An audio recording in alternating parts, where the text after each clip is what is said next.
I want to show you something on a pay stub. Look at this. Here's a paycheck from someone earning $52,000 a year, a real working person. Federal income tax withheld, state income tax withheld, Social Security, Medicare. By the time all of that comes out, they take home about 72 cents of every dollar they earned. 28 cents gone before it ever touches their hand. Now imagine working your entire career, 30, 35, 40 years, investing some of that money diligently, watching it grow. And then when you retire and try to access it, the government takes another cut.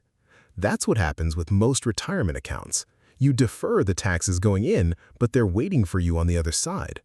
Now imagine a different account, one where you pay taxes on the money going in, the money you've already paid taxes on from that paycheck, and then, from that point forward, everything that money earns, every dollar of growth, every gain, every dividend, everything is yours. No taxes when it grows, no taxes when you pull it out, not now, not in retirement, not ever. That account exists. It's called a Roth IRA. And here's what bothers me every single day I make financial content. Most working Americans either don't know it exists, think it's too complicated to use, or have been told it's for people who make more money than them. None of that is true. I found out about the Roth IRA at 27 years old. I'd been working and paying taxes since I was 19. 8 years. 8 years of income. 8 years of potential tax-free growth. Gone because nobody in my world explained this account to me. Not my parents, not my school, not my HR department when I was onboarding at a new job. It took a random conversation with a guy I barely knew at a cookout who said, "Wait, you don't have a Roth? Man, open one tomorrow." I went home that night and opened mine. If nobody has had that conversation with you yet, this video is that conversation. I'm going to explain exactly what a Roth IRA is in plain language, how it works, who qualifies, how to open one step by step, and what I would put in it if I were starting completely from scratch today. No jargon, no accountant language, just the information you needed 10 years ago. What's up, everyone? Welcome back to Chris Finance, the channel that gives working Americans and retirees the financial information that should have been taught in school and wasn't. Hit subscribe if you're new videos every week. Today, the Roth IRA, everything you need to know, everything you need to do, and why it might be the most powerful financial account available to regular Americans. Let's get into it. What is a Roth IRA? In plain English. Let me start with the name, because I know it sounds like something out of a tax manual. Roth is not a complicated financial term. It's a last name. Senator William Roth, a senator from Delaware, pushed for the creation of this account in the 1990s because he believed that middle-class Americans deserved a retirement account that rewarded long-term savings without punishing them with taxes on the back end. He got it passed in 1997. The account was named after him. IRA stands for Individual Retirement Account. It just means a retirement savings account that belongs to you personally, not tied to your employer, not managed by your company, not dependent on where you work. Now here's the simple way I explain a Roth IRA to anyone who's never had one. Think of it like a garden with a special fence around it. You buy the seeds with money you've already paid taxes on. That's your contribution, after tax dollars going in. Once those seeds are inside the fence, everything that grows, every plant, every fruit, everything those plants produce is protected. The government cannot come in and take any of it, not while it's growing, not when you harvest it, not ever, as long as you follow the rules. Outside the fence, everything's taxable. Your regular savings account, your brokerage account, any investment you make with regular after-tax money, when it grows, the gains get taxed. Year after year, every sale, every dividend, every gain. Inside the fence, it grows untouched for decades, and when you retire and reach in, you keep everything. That is the Roth IRA, a fenced garden for your money where the government agreed to leave the growth alone. The tax-free math that changes everything. Let me show you what that fence is actually worth in real dollars, because this is the number that makes people wish they had started sooner. Let's take two people, both working-class Americans, both investing the same amount every month, same income, same discipline. Person A puts $500 a month into a regular taxable brokerage account. Their money grows at 8% annually, a reasonable long-term average. Every year they pay taxes on their gains, roughly 15% capital gains tax on what they sell.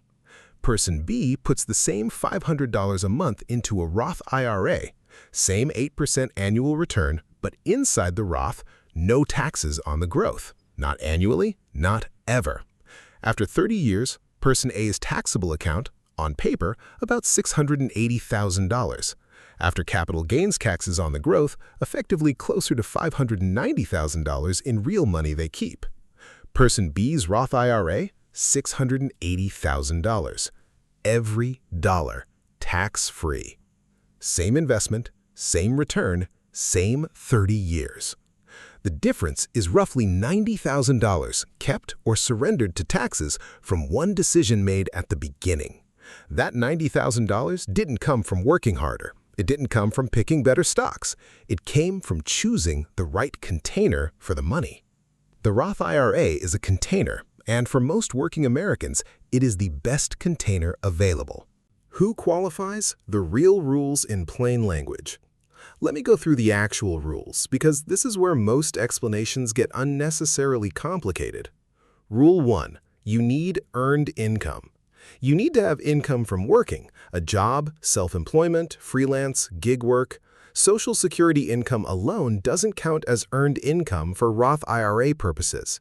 Investment income alone doesn't count. You need money from actual work. If you're retired and not working, this is worth knowing. I'll address your situation specifically in a moment. Rule 2. There are contribution limits. For 2025, if you're under 50, you can contribute up to $7,000 a year. That's about $583 a month. If you're 50 or older, you can contribute up to $8,000 a year. That's about $667 a month. The extra $1,000 is called a catch-up contribution. It exists specifically for people who started late, who spent their prime earning years raising kids or dealing with medical bills or job instability. The IRS built in extra room for you. You don't have to hit the maximum. You can contribute $50 a month. You can contribute $200. The limit is a ceiling, not a requirement. Rule 3. Income limits apply for direct contributions. For 2025, if you're a single filer earning under $150,000, you can contribute the full amount. The phase-out downsizes between $150,000 and $165,000 and disappears above that. If you're married filing jointly, the phase-out starts at $236,000. If you're a working-class American earning under $100,000, which describes the majority of this channel's audience, you qualify, fully, no restrictions. For higher earners, the backdoor Roth IRA. If your income is above the limit, there's a completely legal workaround called the backdoor Roth. You contribute to a traditional IRA first, then immediately convert it to a Roth. It's widely used, fully legal, and available to anyone, including high earners. One important note: before doing a backdoor Roth, talk to a tax professional about something called the pro rata rule and make sure Form 8606 gets filed. This protects you from being taxed twice. I'm mentioning it here so you know it exists, but get professional guidance before executing it. For retirees specifically, this matters. If you are retired and living entirely on Social Security and investment income with no earned income, you cannot contribute to a Roth IRA directly. However, if your spouse is still working, they can fund a Roth IRA in your name using their earned income. It's called a spousal Roth IRA. As long as you file taxes jointly and your combined income is under the limit, both of you can have fully funded Roth IRAs even if only one spouse is working. How to open one, step by step. All right, you understand what it is, you understand who qualifies, now let's open one. This is simpler than most people think. Here is every step. Step 1. Choose where to open it. You open a Roth IRA through a brokerage, a financial company that holds your account and lets you buy investments inside it. My recommendations for working Americans: Fidelity, my top recommendation for most people. 0 account fees, 0 trading commissions on stocks and ETFs, strong mobile app, excellent customer service, no minimum to open. You can start with $1. Charles Schwab is equally strong. 0 fees, great mobile app, Also no minimum to open, very similar to Fidelity in most ways. Vanguard, excellent for long-term index fund investing, slightly less polished app than Fidelity and Schwab, but deeply respected and very low-cost funds. All three are FDIC and SIPC insured, meaning your account is protected. How do they make money if there are no fees? Through small expense ratios built into the funds you buy, typically 0.03% annually to 0.20% annually. On a $10,000 account, that's $3 to $20 per year, completely reasonable for what you get. Go to fidelity.com or schwab.com, click Open an Account, select Roth IRA. Takes about 15 minutes. Have your social security number, your address, and your bank account information ready. That's it. Step 2. Fund the account.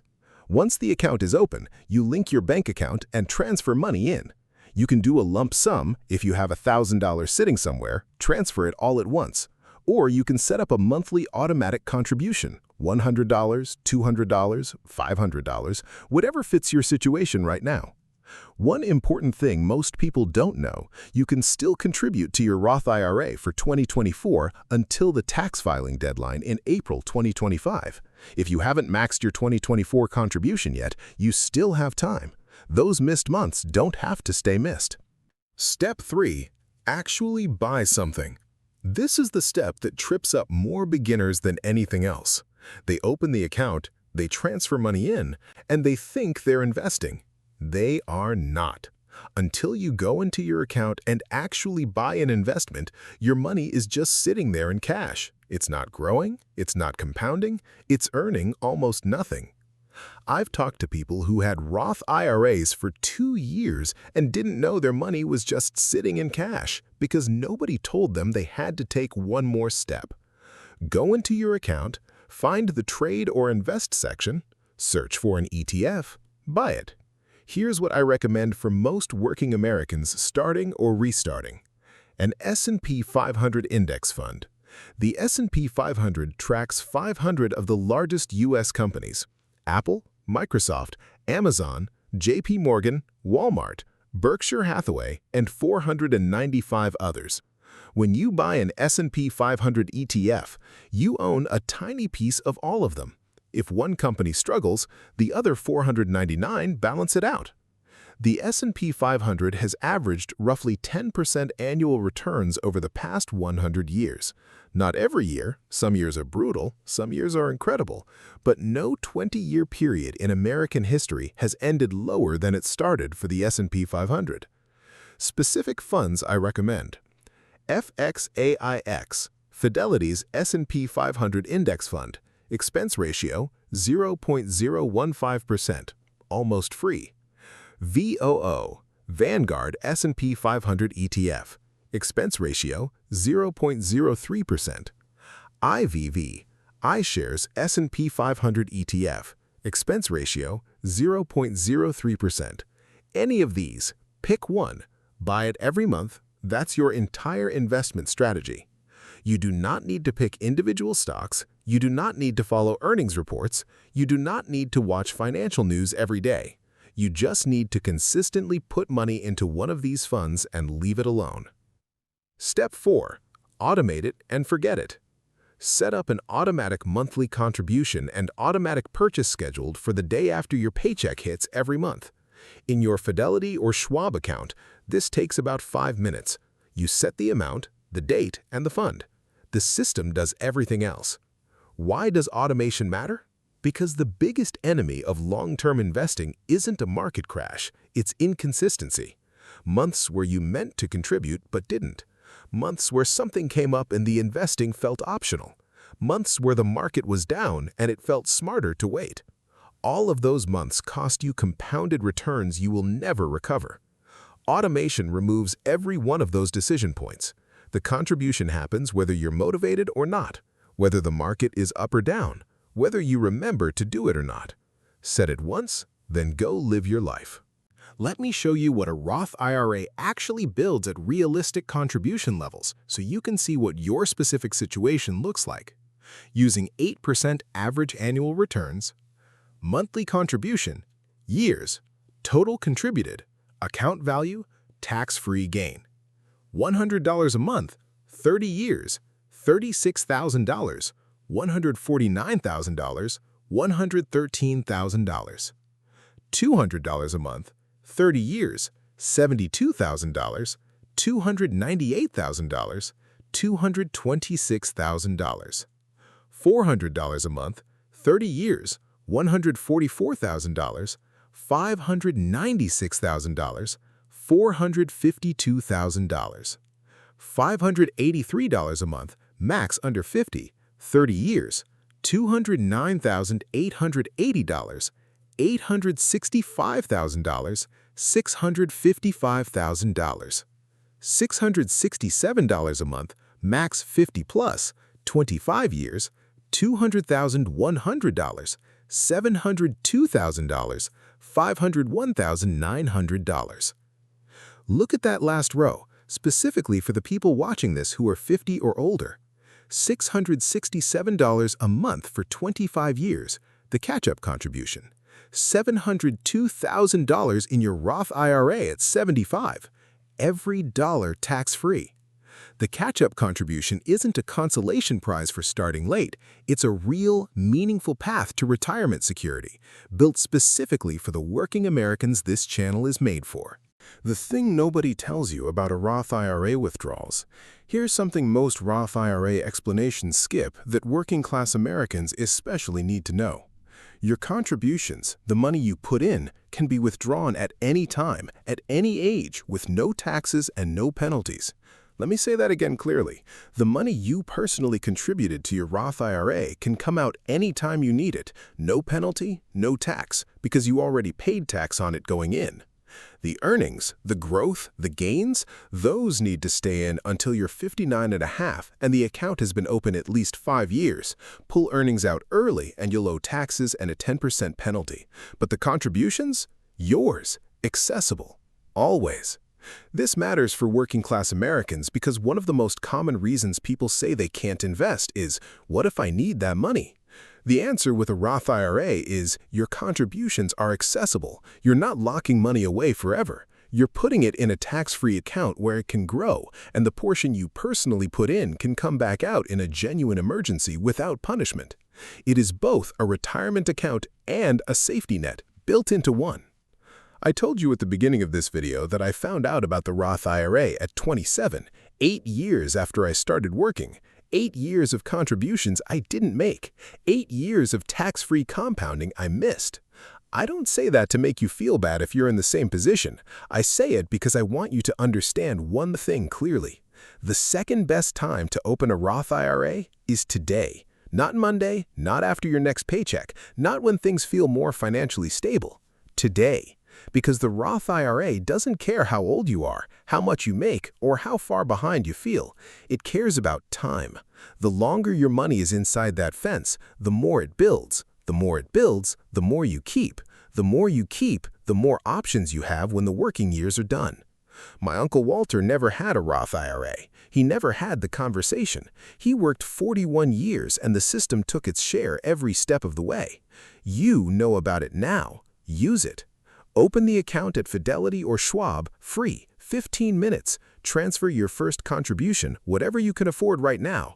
Buy an S&P 500 index fund, FXIAX, VOO, or IVV.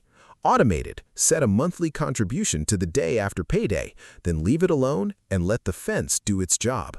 Drop a comment and tell me, do you already have a Roth IRA or is today the day you're opening one? I want to know. I read every comment on this channel.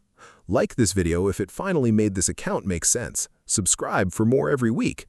And the next video is already waiting. I'm breaking down the exact ETFs I would put in a Roth IRA today if I were starting from zero, with specific ticker symbols and exactly why I'd choose each one. I'm Chris. Take care of yourselves, and I'll see you in the next one.